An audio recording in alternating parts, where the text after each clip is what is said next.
আঞ্চলিক আবহাওয়া কেন্দ্র কলকাতার দৈনিক আবহাওয়া আপডেট ভিডিওতে আপনাকে স্বাগত।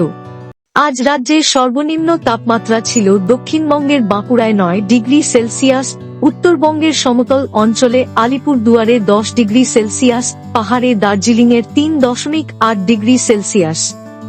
কলকাতাতে সর্বনিম্ন তাপমাত্রা রেকর্ড হয়েছে 13.5 ডিগ্রি সেলসিয়াস। আজ উত্তর 24 পরগনা জেলায় ঘন কুয়াশা এবং রাজ্যের কিছু জেলাতে হালকা থেকে মাঝারি কুয়াশা দেখা গেছে। বর্তমানে পশ্চিমবঙ্গের ভূভাগের উপর কোনো উল্লেখযোগ্য আবহাওয়াগত পরিস্থিতি নেই। আগামী 2 দিনে উত্তরবঙ্গের কিছু জেলায় 1-2টি স্থানে এবং তার পরবর্তী 3 দিনে রাজ্যের কিছু জেলার 1-2টি স্থানে ঘন কুয়াশার সতর্কতা রয়েছে। রাজ্যের বাকি কোথাও আবহাওয়ার সতর্কতা নেই। প্রধানত শুষ্ক আবহাওয়া থাকবে। তৃতীয় থেকে পঞ্চম দিনে দার্জিলিং জেলার 2-1 জায়গায় হালকা বৃষ্টি বা তুষারপাত হওয়ার সম্ভাবনা রয়েছে।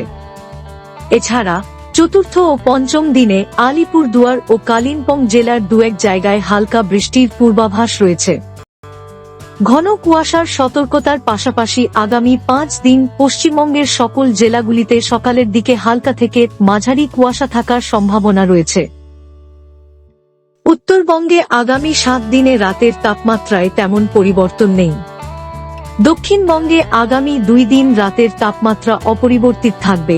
পরবর্তী 3 দিনে ধীরে ধীরে 2 থেকে 3 ডিগ্রি সেলসিয়াস বাড়তে পারে এবং এর পরের 2 দিনেও উল্লেখযোগ্য পরিবর্তনের সম্ভাবনা নেই।